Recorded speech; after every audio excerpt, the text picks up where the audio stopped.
Um tempo muito bom. Abacuque 3, como é o tema dessa semana, dessa campanha de avivamento. Quero só reler o versículo 1 e o versículo de número 2. Ele diz assim, a minha versão é a King James. Então o profeta Abacuque fez a seguinte oração, em estilo como se fosse um cântico de confissão. Versículo 2: Ó Senhor, eu ouvi a tua fama e temo diante dos teus atos. Senhor, realiza de novo em nossos dias as mesmas obras maravilhosas que fizestes no passado. Faz conhecida por todos também em nossa época. Ainda que estejais irados, lembra-te da tua imensa misericórdia. Amém? Eu não vou adentrar muito no contexto histórico. Eu acredito que os irmãos que por aqui passaram já explicaram muito bem, e talvez outros falem ainda mais, mas para nós ganharmos tempo, e dar só uma pincelada no que nós acabamos de ler. Uma palavra conhecida, bem utilizada em campanhas como essa, em momentos como esse, geralmente em vigílias, em círculo de oração, nós utilizamos esse tema, esse versículo para tratar de algo específico de avivamento, de poder do Espírito Santo, da unção de Deus sobre a nossa vida. Abacuque é conhecido, é tido na Bíblia como um dos profetas menores. Existe a classificação dos livros, profetas maiores e profetas menores. Mas isso não é pelos seus feitos, não é porque alguém foi superior ao outro, não é porque um profeta foi maior do que o outro. Essa classificação é apenas por causa do conteúdo escrito, aquilo que está escrito em cada livro, em cada profeta. Por exemplo, Abacuque tem 3 capítulos, Isaías tem 66 capítulos. Por isso que Isaías é conhecido, é tido como um dos profetas maiores, porque tem mais coisa escrita na Bíblia daquilo da vida de Isaías. Abacuque com 3 capítulos, mas todos foram grandes para Deus e fizeram obras maravilhosas. E é interessante que dentre os profetas, alguns foram contemporâneos, viveram na mesma época, moraram juntos, realizaram algo junto para Deus. Quando nós pegamos só a questão dos profetas, a gente pensa que veio um, morreu, depois veio o outro, morreu e foi fazendo a obra, mas alguns viveram na mesma época. E Abacuque é um desses homens que foi muito usado por Deus para tratar algo com o seu povo, a que diz respeito sobre o avivamento. E é interessante que nesses 3 capítulos, no primeiro capítulo, Abacuque está fazendo algumas perguntas, algumas indagações a Deus, de acordo com aquilo que ele via, aquilo que ele estava vivendo. Ele estava observando muita opressão do povo, um sistema político na época corrompido, muita injustiça social naquele tempo, naquela época, e até dentro do templo, se tratando da nossa realidade. Dentro da igreja naquela época existia ou estava tendo um tipo de uma frieza espiritual. E Abacuque vendo isso, a política corrompida, o sistema social corrompido e uma frieza espiritual dentro da igreja, dentro do templo. Ele faz algumas perguntas, algumas indagações a Deus, e Deus a princípio não responde as suas perguntas.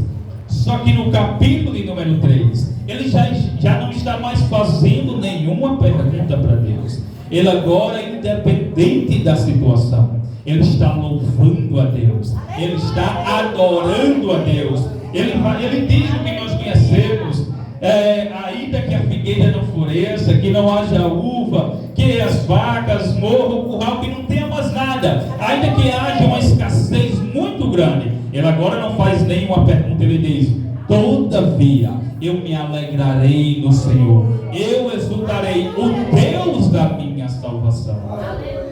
Mas por que ele faz isso? Se no capítulo 1 ele está fazendo perguntas, indagando a Deus daquilo que ele estava vendo. Mas no capítulo 3 ele não pergunta, ele resolve adorar a Deus, engrandecer a Deus, independente da situação. O segredo está no capítulo de número 2. Porque no 1, quando ele não responde, ele entra no templo, ele sobe a torre de oração e ele vai começar a orar e ouvir a voz de Deus. Saiba que Deus responde a nossa oração.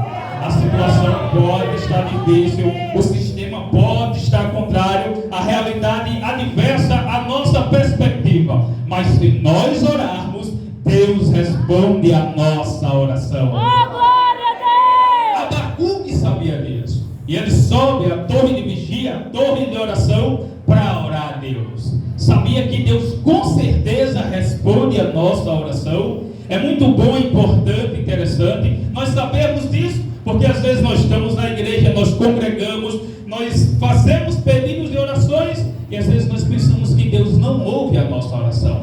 Nós pensamos que Deus não responde a nossa oração. Eu estive entre alguns povos na terra que Deus tem me dado a honra de, como missionário, participar de algumas atividades. E quando eu estava lá no Senegal, além de estar ali com aqueles feiticeiros, bruxos, marabu, dentro das comunidades, das aldeias, na cidade nós trabalhávamos com os muçulmanos. Não sei se alguém aqui conhece, sabe o que é um muçulmano que adora Allah, que seu profeta é Mohammed, que a Bíblia deles é o Alcorão, e dali ele tem o seu ensinamento. E é interessante que quando eu cheguei na casa do pastor, foi um confirme de Deus. Quando eu entrei, estava aparecendo uma reportagem ali com os muçulmanos. Disse, então é isso que eu vou falar nessa noite, que Deus tem colocado no meu coração. Sei que nós estamos ali trabalhando, evangelizando os muçulmanos, em um projeto com adolescentes, com jovens, e eu conhecia toda a cultura daquele país. Mas eu queria uma ponte evangelística, uma maneira de se relacionar e evangelizar algum daqueles jovens. E eles têm uma cultura muito forte. Eles obedecem rigorosamente às leis do islamismo sobre a vida dele.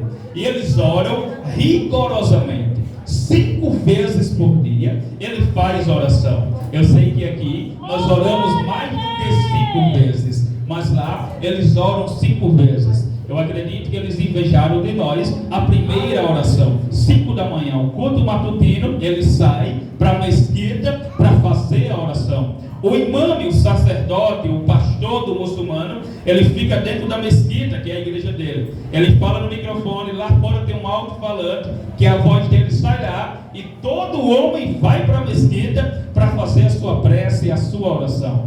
Eu estava em uma tarde com os adolescentes, com os jovens, e eu ouvi o imã me chamar. Ele convoca em árabe e as pessoas vão orar. E eu cheguei para aquele jovem, eu queria uma maneira de evangelizar, de me relacionar com ele. E por mais que a língua oficial do país é francês, mas o primeiro cumprimento com o muçulmano em qualquer parte do mundo é em árabe. Eles só oram em árabe e só lêem o Alcorão em árabe, que para eles é a língua sagrada. Allah não recebe outra oração ou não aceita ler o Alcorão em outra língua. Quando eu ouvi o imã me chamar para a oração, eu cheguei para um daqueles adolescentes, cumprimentei em árabe, assalamu alaikum, e ele responde, alaikum salam, e eu disse, wa rahmatullahi wa barakatuh, e ele diz, alhamdulillah. Aí eu perguntei em francês para ele, quer que sei que jeito écouter, o que é que eu estou ouvindo, o que é que está acontecendo? Eu sabia, mas queria evangelizá-lo, e ele disse, c'est a prière, mon ami, é oração, meu amigo. E eu disse, a prière muçulmano, a prière chrétien. É a oração dos cristãos ou a oração dos muçulmanos? Ele olhou e disse, a prière muçulmano, é a oração dos muçulmanos. Eu disse, então vai lá na mesquita, vai fazer a oração. E ele me disse algo interessante, ele disse, não, eu não oro naquela mesquita, eu só oro lá no meu bairro, lá na minha mesquita. Eu disse, que interessante, só encontrei uma oportunidade, vou tentar abrir mais a porta para evangelizar. Eu disse, quando você ora, você faz todo o ritual. Todo muçulmano, quando vai orar, ele lava os braços, lava as pernas, ele lava o rosto, eles têm um tapetezinho, que eles estendem o tapete e eles ficam em direção a uma cidade chamada Meca, lá na Arábia Saudita. É a cidade sagrada dos muçulmanos. Eles só oram em direção àquela cidade. Todo muçulmano, em qualquer parte do mundo que esteja, ele sabe onde é Meca. Inclusive alguns têm no seu celular um aplicativo que ele aponta, Meca é para aquela localidade. Quando ele vai orar, é só de frente para Meca. E eu disse, Vocês oram na sua mesquita, ok. Quando você faz todo o ritual de purificação, por mais que purifique só por fora, só se lava por fora, por dentro não está purificado. Aleluia. Allah responde a sua oração. Ele olhou para mim e disse: não, Allah nunca respondeu Mohammed, Maomé, o grande profeta. Como é que Allah vai me responder? Aí eu disse: então você precisa conhecer o meu Deus, porque o meu Deus não tem a igreja certa, a mesquita certa, o local certo. Com o meu Deus, onde eu me ajoelhar,